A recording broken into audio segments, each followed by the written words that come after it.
Taylor Swift makes a generous donation to Law & Order star Mariska Hargitay's foundation after Swift wins her court battle. We had those remains tested, and they came back to be human remains. New developments in the Natalie Holloway case 12 years after she disappeared on a school trip to Aruba. Natalie's father, Dave Holloway, telling us what the discovery of human remains could mean for the case. Ryan Reynolds leads the Deadpool 2 crew in a moment of silence for the stuntwoman killed on set as filming resumes. A woman leaves a note for her estranged husband in a shocking murder-suicide. People explains. There were big, pictures of Tracy and Anthony everywhere, and I think there's one big group text in which we're all celebrating. Breakout Blackish star Yara Shahidi telling us how the cast celebrated all those Emmy nominations. The hilarious Marlon Wayans getting real about his beef with Queen Latifah. I was going to ask if there's any hard feelings, but I think you just answered it. Yes, plain and simple, yes there is.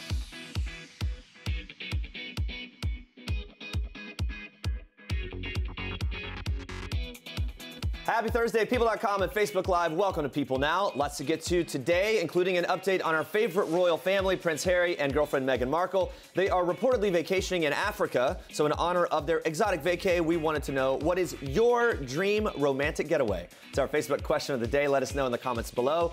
But first, here's what you need to know and what's trending today. 12 years ago, Natalie Holloway disappeared during a school trip to Aruba. Ever since the disappearance, Natalie's father, Dave Holloway, has been focused on finding out the truth. Holloway and private investigator TJ Ward led an 18-month investigation that's being documented in Oxygen's new crime series, The Disappearance of Natalie Holloway. When I sat down with them, Holloway and Ward told me what the discovery of human remains means for the case. Watch. We had those remains tested, and they came back to be human remains. And now we're in the process of having a DNA check to see if it's Natalie. And that can take some time. Yeah, that can take a few weeks to a month or so. What would it mean to you if this does end up being the remains of your daughter? You know, right now I don't want to go there because it's a waiting game. I've always had a different theory, and that different theory helped bring closure. And when we started into this new lead 18 months ago, I'd already made the decision that I'm going to go in skeptical. I'm not going to allow myself to be disappointed. I've been disappointed for the last 12 years. I'm not going to allow it to affect my family, because you can just imagine, you go into something believing it's true and believing this is going to be the end, and it's not. It's like you open the same wound over and over and over again. And I decided, and I told TJ this, I said, look, I've got to remain skeptical throughout this whole process, because if it's not, I don't want to be picked up off the floor. We'll have more with Dave Holloway and TJ Ward in tomorrow's show, and make sure to tune into Oxygen on Saturday, August 19th for the disappearance of Natalie Holloway. Authorities believe a custody dispute that was going on while a marriage was disintegrating triggered a murder-suicide in South Carolina earlier this summer after 36-year-old Jessica Edens shot and killed the woman whom she believed was her estranged husband's girlfriend. According to police, Edens then killed her 2 young children and finally shot herself. Jessica left behind a scathing suicide note for her spouse, Benjamin Edens, saying, "You have caused me more pain than I've ever been in my life. You have caused my children pain. I hate you. I hope you rot one day for what you have done to me and my kids." According to the Greenville News, before Jessica turned the gun on herself, she called Ben one final time, telling him, quote, "Everyone you love is gone. Do you hear me? I'm about to be gone too." Jessica allegedly left 2 other notes to family members, one to her parents and sister, apologizing for the pain that she's causing them while thanking them for being there for her. The second note was addressed to the father of her son from a previous relationship, also apologizing for what she's done and saying that she's, quote, "forever grateful for him." According to authorities, the night before the murder-suicide, Jessica's husband called the police, asking them to check on the kids after he received a series of text messages from his wife. But once the officers arrived at her home, they found the children watching a movie and eating popcorn. The police said Jessica showed no signs of erratic behavior, but that she said she was going to, quote, "expose her estranged husband and the girl he was having an affair with." Speaking with WSPA, the Pickens County Sheriff's Office said officials hoped releasing the case file, including the notes, would bring some closure to the victims' families. Of course, our thoughts and prayers go out to the victims and the families of that terrible, terrible story. On to this. Deadpool 2 actress Zazie Beetz is remembering Joy S.J. Harris, the stunt woman who died this week while performing a motorcycle stunt for the film in Vancouver, Canada. Beetz, who plays the character Domino in the superhero sequel, posted a handwritten message on her Instagram saying, quote, "On Monday, we tragically lost one of our own, Joy S.J. Harris. My heart has been breaking the past 2 days, and I've been searching for what to say or do. I know that what I feel is nothing compared to what her loved ones, friends, and family are feeling. My heart and my love goes out to her and them all. The cast and crew send peace, healing, and their deepest condolences." Harris is thought to have been the stunt double for Beetz. And meanwhile, on Wednesday, Ryan Reynolds led the Deadpool 2 crew in a moment of silence on set before filming resumed for the first time after that accident. The actor stood at the center of all the crew members who huddled around him and bowed their heads after he said a few words. Harris was known as the first African-American female road racer, and Deadpool 2 was her first job as a stunt woman. Friends are remembering her as a remarkable, fearless person whose legacy of inspiring other female road racers will live on. Well, Taylor Swift is making good on a promise she made after her victory in court and has chosen friend and actress Mariska Hargitay's Joyful Heart Foundation to receive monetary aid. Hargitay founded the foundation in 2004 to help change societal responses to child abuse, domestic violence, and sexual assault. In an interview with the Huffington Post, the CEO of the foundation revealed Swift donated a, quote, extremely generous financial investment in the movement to end sexual violence. Explaining Taylor is aware of the Joyful Heart Foundation and follows our work. Her team got in touch with me, and we talked a lot about her commitment all along throughout this ordeal to wanting to be of service to survivors. Hargitay, who plays Detective Olivia Benson on the NBC show Law & Order SVU, says she is, quote, honored by Swift's dedication and commitment to those issues and deeply grateful for her support of the Joyful Heart Foundation. She goes on to say, I hope that Taylor's very public experience and her decision to speak out not only helps empower other victims to speak out and take action, but offers them solidarity. 27-year-old Swift was awarded $1 after a jury found former radio host David Mueller guilty of assault and battery against Swift for groping her during a meet-and-greet photo session in June 2013.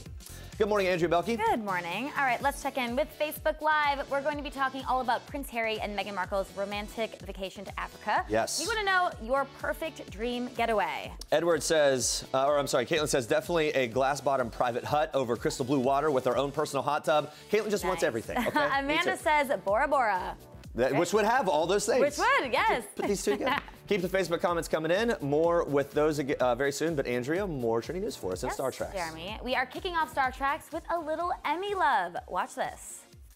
It was very cool because we had our very first table read in which we read first episode as a group, writers, crew, cast, I think maybe a couple weeks after Emmy's nom. So there were big pictures of Tracy and Anthony everywhere. And I think there's one big group text in which we're all celebrating. But it's really cool that we're being recognized for the work that everyone puts in. We were just talking the other day about really how many people it takes to make Blackish function. It's such a nuanced show.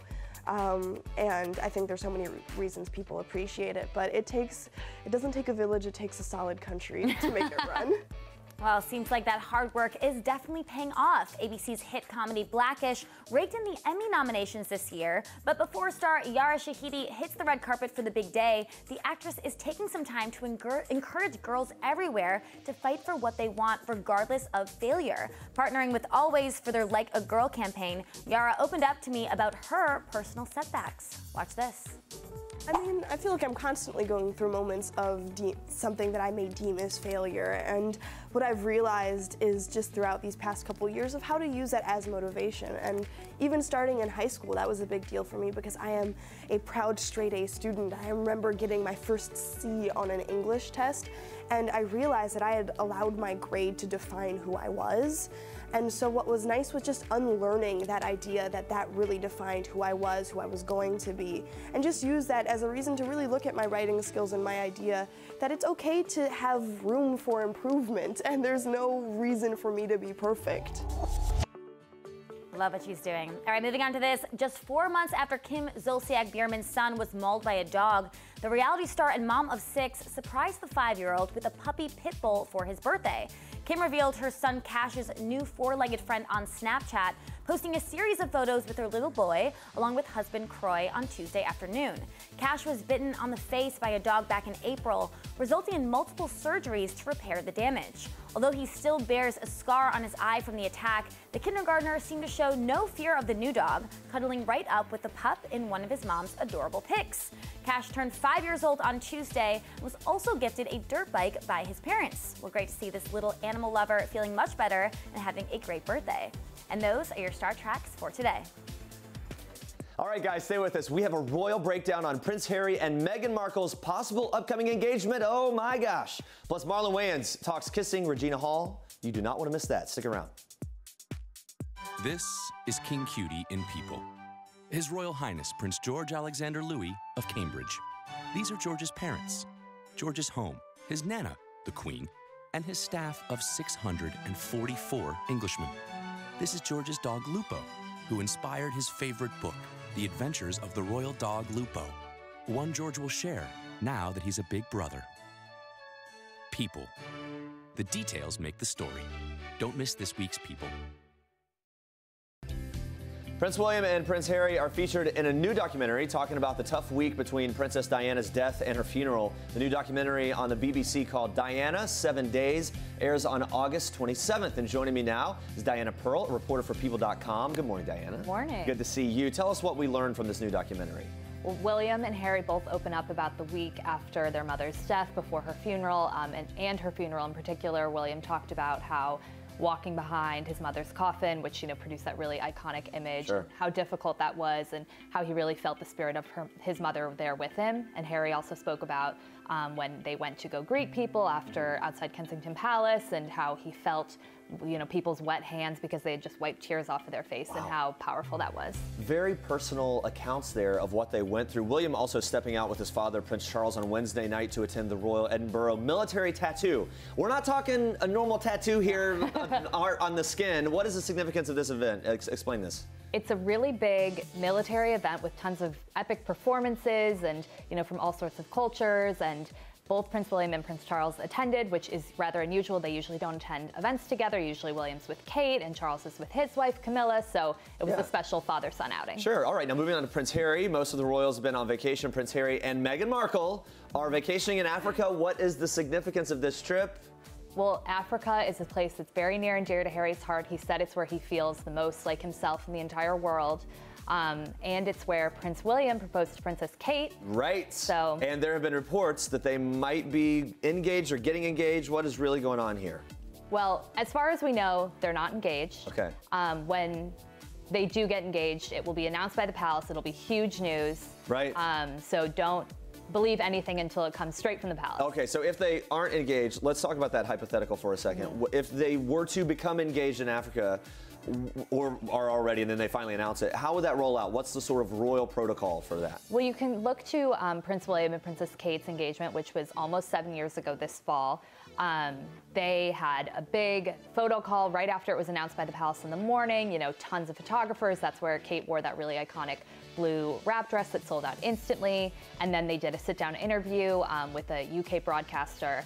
It's the only time they've ever sat down for an interview like that 7 years on. So that's something we can expect. It will just be a lot of fanfare, a lot of press attention.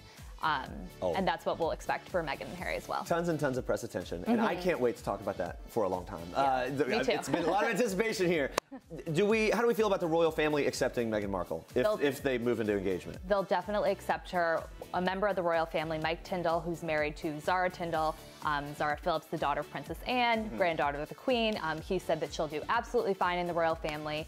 As Prince Harry is fifth in line to the throne, he has to have his marriage approved by the Queen regardless. So if they announce an engagement, that means it's got the Queen's seal of approval, and I think that she'll be welcomed with open arms. Well, we've had a lot of fun watching their love story from a distance, and we, of course, wish them the best in whatever they decide to do. Thank you so much, Diana. Of course. Thank you for having me. Yeah, tomorrow we're highlighting what Prince William and Prince Harry have said about their mother, the late Princess Diana, so be sure to tune in for that.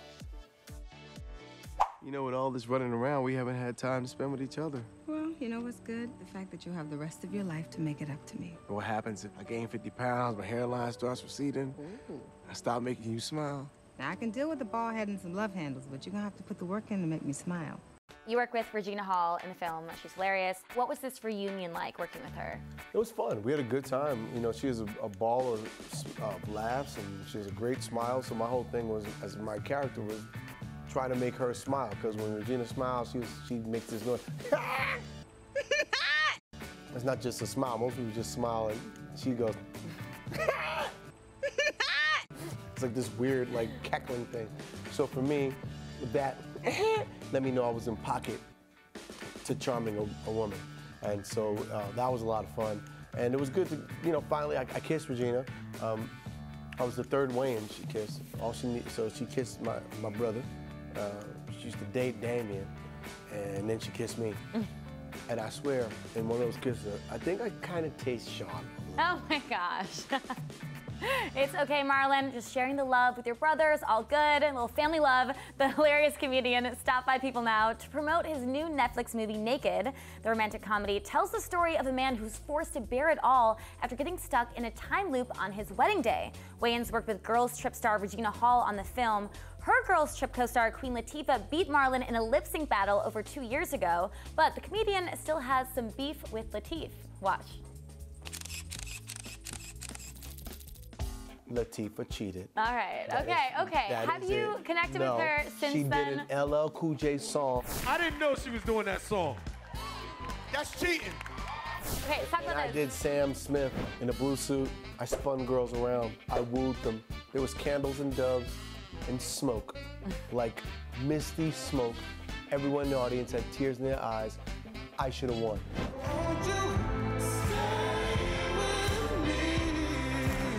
I was going to ask you if there was any hard feelings, Yes. but I think you just answered it. Yes, plain and simple, yes it is. I hit Jada, I hit Regina, I hit Tiffany. I told them all, hey, congratulations on Girls Trip. It was amazing. Loved your performances, and I'm so happy for you. Guess what? I didn't hit Latifah. Ralph Hurd Jr. is teaching kids the importance of the same fire safety tactics that helped save his life when he was a kid. Take a look.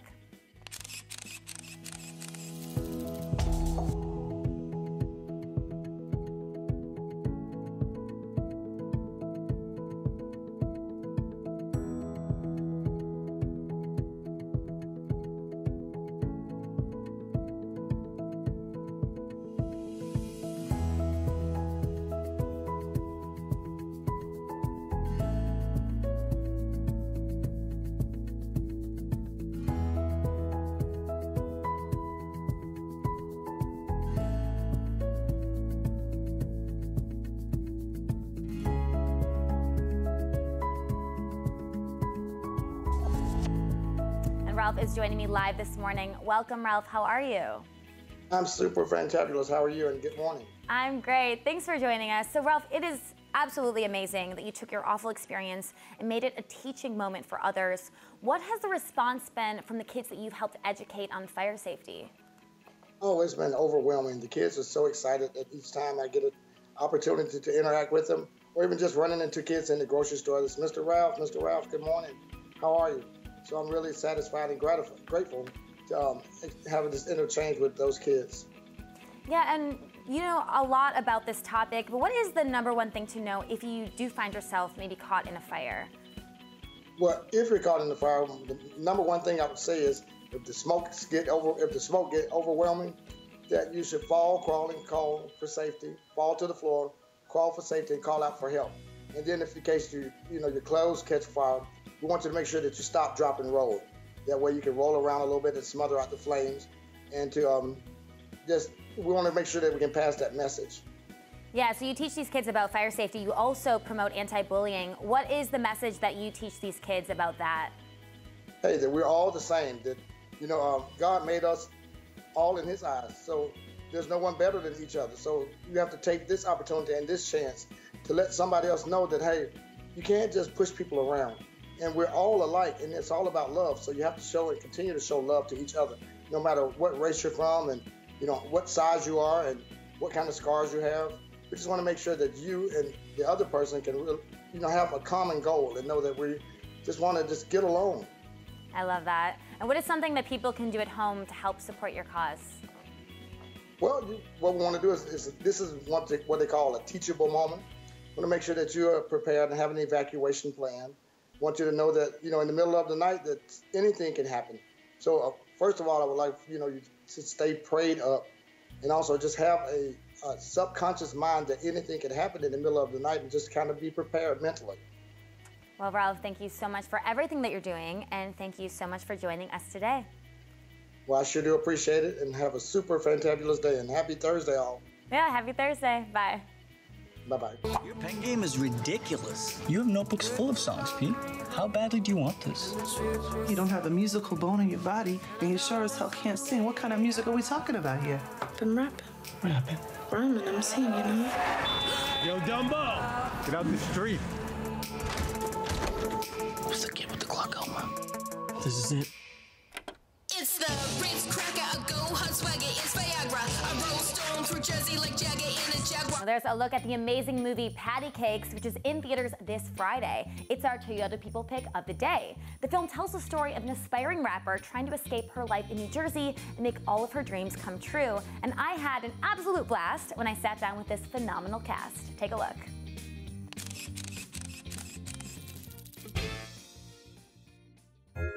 Patty and Jerry, we will be legendary from the bottom like sodomy. The game up missionary. I'm in my own trap as I flip the world the birdie. My verse is full of curses cause I'm stuck in dirty Jersey.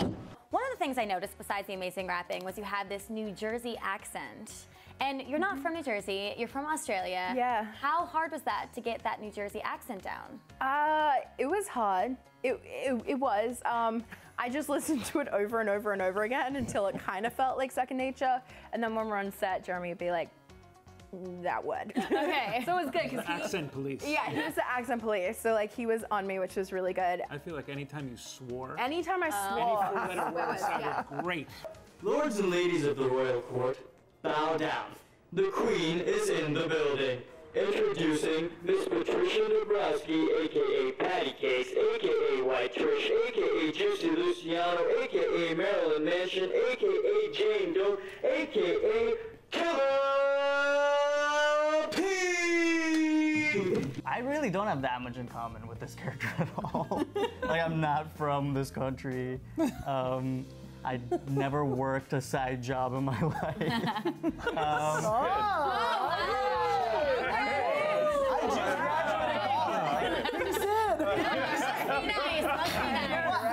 A lot of fun. Patty Cakes also co-stars Inside Amy Schumer's Bridget Everett, who plays Patty's mom, and Raging Bull star Kathy Moriarty, who plays Patty's grandma. The two opened up about landing their roles and the emotional standing ovation the film received at Cannes. Take a look. Oh, Patricia, line up your mob. I gotta grease these pipes. You know, your old lady was a real piece of A back in the day. I still got it. One more. Seriously? Don't you want your ma to have a nice time tonight? Jeremy saw me singing, I think, on Inside Amy Schumer, you know, like going around the room and like, you know, being a hellion. And he's like, that's our Barb. And I was like, well, if he thinks I can do it, then maybe I should think I can do it. So it was a great experience. How's the hip feeling? Like ass. It's humiliating. I feel like a goddamn infant.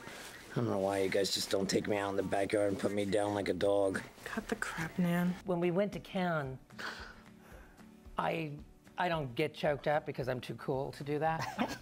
But they had a standing ovation that was like 10, 15 minutes long. I mean, where they didn't stop. Patty Cakes, Patty Cakes. But there was a girl in front of me who only had one arm. And as she was clapping, doing this, and I looked at all of these young people in their tuxedos and their gowns and stuff, I actually got choked up to the point that, you know, tears came down my face, which doesn't, you know, I'm too cool for that. It's a great cast, amazing movie, so I definitely recommend seeing it. No, I loved it. I did too. Yeah, we saw that movie, and it was like, what you walk out like, wow, what a and also really she's unique really experience. good at rapping, which makes me really envious. I know you're a good rapper. Yeah, yeah, right.